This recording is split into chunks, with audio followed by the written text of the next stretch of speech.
Alright, so today I'm going to be doing my oral presentation on Darwinism's Black Box by Michael Behe, sorry.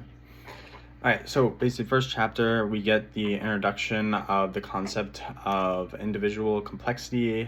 He also argues that this is a challenge to Darwin's theory of evolution, which is completely true. One of the things that really caught my eyes about this chapter is how Behe uses an example of a mousetrap to illustrate this concept. He basically argues that the mousetrap won't be able to work unless it has all of its parts in place. He argues that this is how many biological structures work, how it is individually complex, and how it could not have evolved gradually, which is a direct hit against Darwin's theory. He goes on to chapter 2 to basically argue about the biological structure, such as the blood clotting system, talking about how it is purposely arranged and could not have evolved through natural selection. Behe describes the complex cascades of reactions involved in the blood clotting system and suggests that it is unlikely that such a system would be able to have been evolved step by step, which is completely true. And that's definitely something that caught my eye, was him being able to select out the blood clotting system and how it wouldn't be able to just evolve into the system that it is today. Even if we use modern medicine and modern technology to be able to try and evolve such a system, it just would not be possible. Behe also argues in the next chapter about the flagellum. I'm probably butchering the pronunciation of that.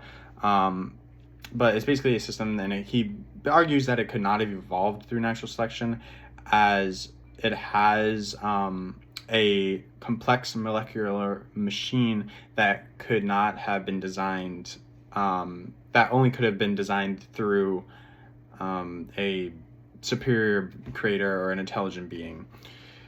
Chapter 4 was something that more caught my eyes. So in chapter 4, we talk about the immune system and how it could not have evolved through natural selection, how we could not have gotten to where we are today as human beings through natural selection. He argues and discusses the concept of pre-adaptation, suggesting that a system can evolve for one purpose, but then it is to be adapted to a new purpose.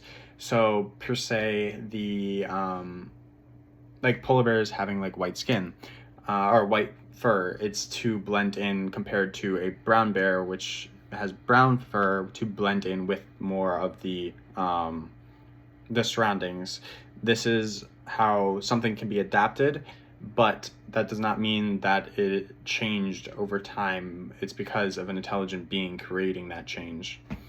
Chapter 5 was the biggest and most profound, and honestly one of the better reads throughout the books that we have read this semester. I thought that this chapter was the most influential on me. This basically goes through how, while natural selection can explain minor changes, such as the bear changing its fur, how it could change within a species, it cannot explain the origin of complex structures or new species. Behe suggests in this that natural selection works through by eliminating non-functional or harmful factors, but it can create new beneficial versions or factors, such as the polar bear example, how it changes and benefits the polar bear to be white, to be able to blend in and to be able to not be seen by foes, or when they're hunting, to be able to blend in and be able to jump out at its prey. Same with the brown bear being brown, it can blend into the trees, into the woods, and be able to jump as prey a lot more easier. In this chapter, he also argues that fossil records does not provide evidence of the of natural selection. It often shows evidence for and I'm probably going to butcher this word as well, a discontinuous pattern of evolution rather than a gradual evolution through natural selection.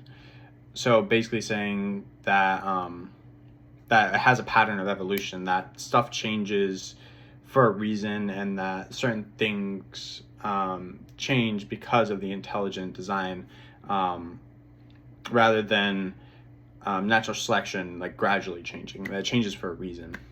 I thought that this book was actually, like, the 6 chapters that I read was actually really, really good compared to the other books that I thought were good. Just, I felt like this was a better read and this was more thought out. I actually really, really enjoyed Behe's research and Behe's arguments.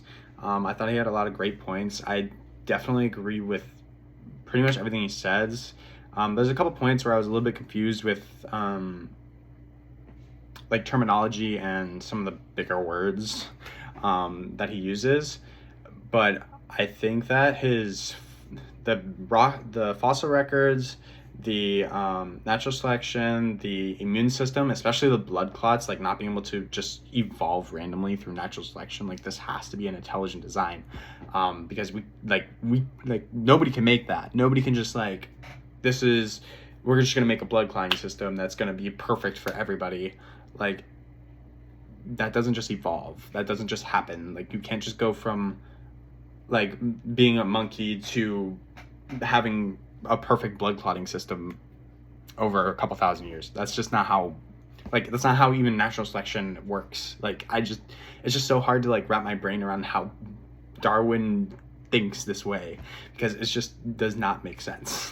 And he has a lot of major points. I think I definitely understand why this was a groundbreaking book and how this was a huge hit to to the Darwin theory. And it was really enjoyable. So yeah.